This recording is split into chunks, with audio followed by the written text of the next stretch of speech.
Good morning बेटा। आज हम कक्षा 11 में राजनीति विज्ञान में चैप्टर नंबर 8 धर्मनिरपेक्षता पढ़ रहे हैं। हम किसी भी देश में समानता की बात करते हैं तो किसी भी लोकतांत्रिक राज्य में समानता स्थापित करने में धर्मनिरपेक्षता की अवधारणा प्रमुख अवधारणाओं में से एक है। तो ये धर्मनिरपेक्षता क्या है, इस पर आज हम चर्चा करते हैं। चर्चा करने से पहले या इसका अर्थ समझने से पहले हम बात करते हैं इजराइल की। इजराइल राष्ट्र, वहाँ पर अधिकांश जनसंख्या यहूदी जनसंख्या है।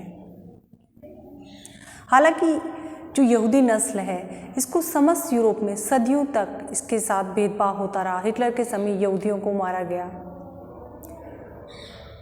मगर आज इजराइल राष्ट्र में ईसाई और मुसलमान अल्पसंख्यक हैं और उन राजनीतिक और आर्थिक लाभों से वंचित है जो यहूदी नागरिकों को मिले हुए हैं।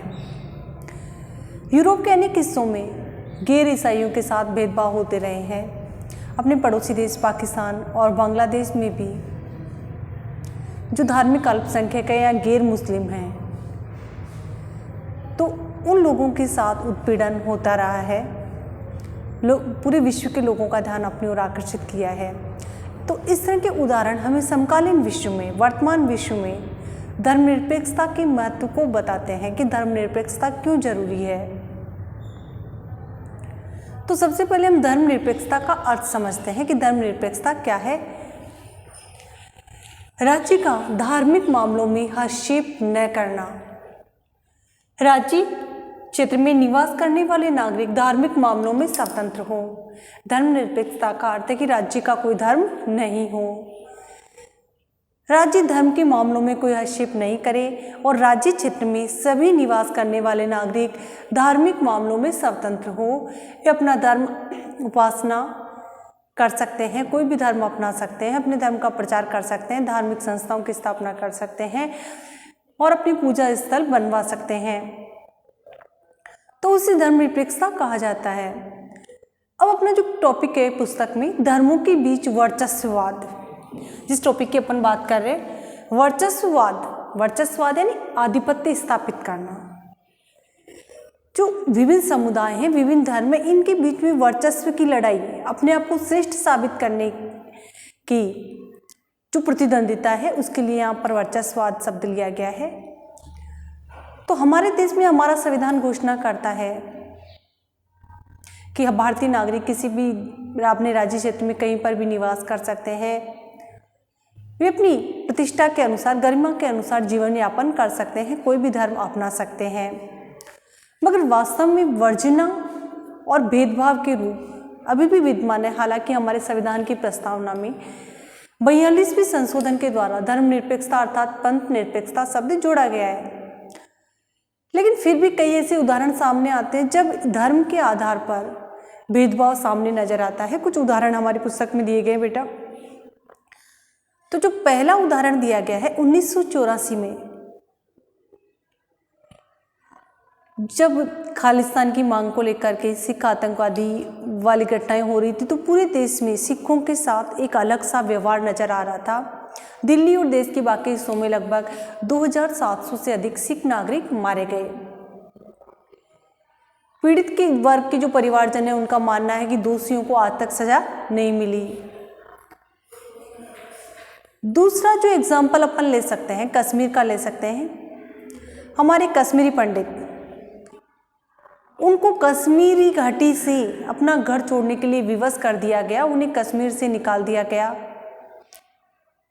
और आज 2 या 3 दशक हो चुके हैं कि वो आज भी अपनी घर वापस नहीं लौट पाए। उनका ज़मीन जायदाद प्रॉपर्टी सब कश्मीर में है, लेकिन कश्मीरी पंडित शरणार्थी या विस्थापित नजर आ रहे हैं। उन्हें अपना घर जमीन जायदाद छोड़ने के लिए विवश होना पड़ा, क्योंकि कश्मीर में अधिकांश जनसंख्या मुस्लिम जनसंख्या है और जो अल्पसंख्यक कश्मीरी पंडित थी उनके साथ भेदभाव किया गया, अत्याचार या उत्पीड़न किया गया और उन्हें अपना घर छोड़ना पड़ा। तीसरा एग्जाम्पल बेटा अपन ले सकते हैं गुजरात का। 2002 में गुजरात के गोधरा दंगों के गोधरा में जो ट्रेन के अंदर एक छोटी सी घटना थी जिसमें 200 लोगों को जला दिया गया था, उसके पश्चात गुजरात में दंगे शुरू हो गए और वहाँ पर भी ये कहा जाता है कि एक समुदाय के द्वारा दूसरे समुदाय के साथ उत्पीड़न किया गया, उन्हें अपने घरों से उजाड़ दिया गया। तो चाहे सिख है या कश्मीरी पंडित है या गुजरात का कोई समुदाय है, तो धर्म के आधार पर इनके साथ भेदभाव किया गया। एक धर्म ने अपना वर्चस्व स्थापित किया, वर्चस्व यानी आधिपत्य स्थापित किया, और दूसरे धर्म के साथ को उत्पीड़न करने का प्रयास किया। तो इन सब उदाहरणों से ये बात सामान्य है, किसी न किसी रूप में भेदभाव है। हर मामले में किसी धार्मिक समुदाय के लोगों को लक्ष्य किया गया और धार्मिक पहचान के कारण उन्हें सताया गया, उन पर सवाल खड़ा किया गया। दूसरे शब्दों में नागरिकों के एक समूह के बुनियादी अधिकारों से उन्हें वंचित कर दिया गया, सिर्फ धर्म के आधार पर कि वो किसी दूसरे धर्म के हैं। यानी उन्हें मानव नहीं माना गया, बल्कि उन्हें एक धार्मिक समुदाय का व्यक्ति विशेष माना गया। तो ये सारे उदाहरण अंतरधार्मिक वर्चस्व और एक धार्मिक समुदाय द्वारा दूसरे समुदाय के उत्पीड़न के मामले हैं। धर्मनिरपेक्षता को सर्वप्रथम और सर्वप्रमुख रूप से ऐसा सिद्धांत जाना चाहिए जिसमें जो कि अंतरधार्मिक वर्चस्व का विरोध करता है। सभी धर्म श्रेष्ठ हैं और ये जो धर्म की वर्चस्व की जो लड़ाई झगड़ा है, धर्मनिरपेक्षता उसका विरोध करती है। धर्मनिरपेक्षता का दूसरा महत्वपूर्ण पहलू ये है कि ये धार्मिक वर्चस्व का विरोध करती है। धर्मनिरपेक्षता में सभी धर्म दूसरे धर्मावलंबियों का आदर करते हैं, उनका सम्मान करते हैं। तो धर्मनिरपेक्षता क्या है? राज्य की नज़र में सभी धर्म समान है, राज्य धार्मिक मामलों से तटस्थ रहता है, किसी धर्म विशेष को प्रश्रय नहीं देता, किसी धर्म विशेष का विकास नहीं करता। राज्य की दृष्टि में सभी धर्म समान है। फिर जो अपना टॉपिक है बेटा वो कि धर्म के अंदर वर्चस्व, धर्म के अंदर की अपन बात करते हैं। धर्म महज जन समुदाय के लिए अफीम है, ऐसा किसका मानना था? कार्ल मार्क्स का। कार्ल मार्क्स ने कहा था कि धर्म अफीम है। लेकिन जिस दिन मनुष्य की बुनियादी जरूरतें पूरी हो जाएगी, वे खुशहाल और संतुष्ट जीवन यापन कर जाएंगे, धर्म विलुप्त हो जाएगा, ऐसे भी कई विचारक हैं। ये विचार मानव की क्षमता के बारे में अतिरंजित विचार है। बड़ा चढ़ा के बताया गया कि धर्म विलुप्त, जबकि ऐसा नहीं है। धर्म सदियों से बना हुआ था और सदियों से भी बना रहेगा। ये संभावना से परे है कि मनुष्य कभी भी प्रकृति को पूरी तरह जान पाएगा। हाँ, हो सकता है इसको नियंत्रित करने में समर्थ हो जाए,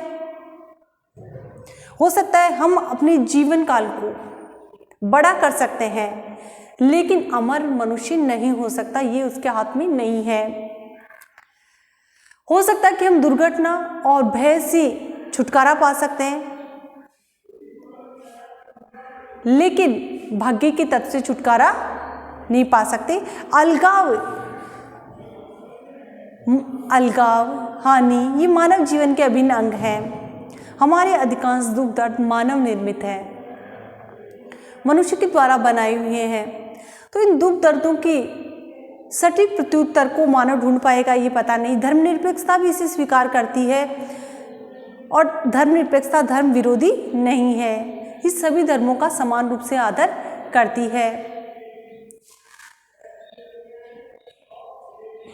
फिर अपन बात करते हैं, बहरहाल जिन समस्याओं ने गहरी जड़ें जमा रखी है उनमें से धर्म का भी कुछ योगदान है, क्योंकि जब धर्म संकीर्ण हो जाता है तो कई समस्याएं सामने आती है। पृथकतावाद, अलगाववाद, सांप्रदायिकतावाद,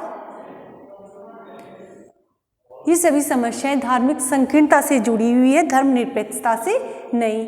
हम बात करते हैं पुरुष और स्त्री की कि हमारे समाज में पुरुष स्त्री को समान नहीं माना गया। फिर हम धर्म के अंदर की वर्चस्व की बात करते हैं, तो हिंदू धर्म में भी कुछ तबके ऐसे हैं जहाँ भेदभाव स्थायी है। जैसे कि अपन दलितों का एग्जाम्पल ले सकते थे। कोई समय था जब दलितों को हिंदू मंदिरों में प्रवेश नहीं दिया जाता था। देश में हिंदू महिलाओं को भी कई मंदिरों में प्रवेश वर्जित है, जैसे सबरीमला मंदिर। तो जब कोई धर्म या संगठन आमतौर पर रूढ़िवादी हो जाता है तो वो धर्मनिरपेक्षता को हानि पहुंचाता है। अमेरिका जैसे देश का अपन एग्जाम्पल लेते हैं, वहाँ पर जो धर्म है वह असहमति बर्दाश्त नहीं करता, देश के अंदर भी शांति के लिए खतरा पैदा कर रहा है, जैसे कि कई धर्म संप्रदायों में टूट जाते हैं और निरंतर आपसी हिंसा और भिन्न रखने वाले अल्पसंख्यकों के उत्पीड़न में लगे रहते हैं। तो इस प्रकार धार्मिक वर्चस्व को केवल अंतर धार्मिक वर्चस्व के तौर पर नहीं रखा जा सकता, इन धर्म के अंदर भी वर्चस्व मिलता है, भेदभाव देखने को मिल सकता है। हमारे पास धर्मनिरपेक्षता की आम धारणा मौजूद है।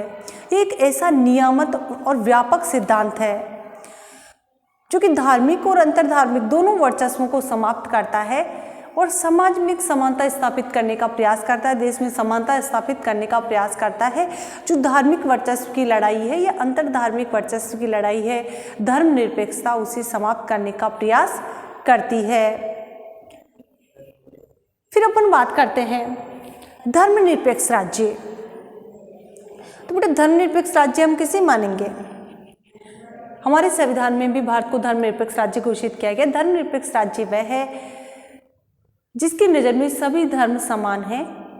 राज्य क्षेत्र में निवास करने वाले सभी व्यक्तियों को अपने अंतःकरण की उपासना की स्वतंत्रता जिस राज्य में सभी लोगों को प्राप्त होती है बिना किसी भेदभाव के, तो वह राज्य धार्मिक राज्य है। धर्मनिरपेक्ष राज्य है। राज्य का कोई धर्म नहीं है। राज्य धार्मिक मामलों से तटस्थ रहता है। राज्य धार्मिक गतिविधियों में कोई हस्तक्षेप नहीं करता है। तो ये धर्मनिरपेक्षता की पहचान है। वर्तमान में विश्व के अधिकांश देशों में धर्मनिरपेक्षता को अपनाया गया है। हालांकि धर्मनिरपेक्षता का यूरोपीय मॉडल अलग है, भारत का जो धर्मनिरपेक्षता का मॉडल है वह अलग है। आगे जो अपन पढ़ेंगे तो उसमें इन टॉपिक्स की अपन चर्चा करेंगे।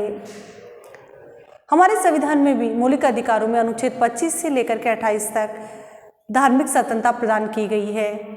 राज्य क्षेत्र में निवास करने वाले सभी नागरिक धर्म के मामले में स्वतंत्र हैं और धार्मिक उपासना कर सकते हैं बिना किसी भेदभाव के। Thank you.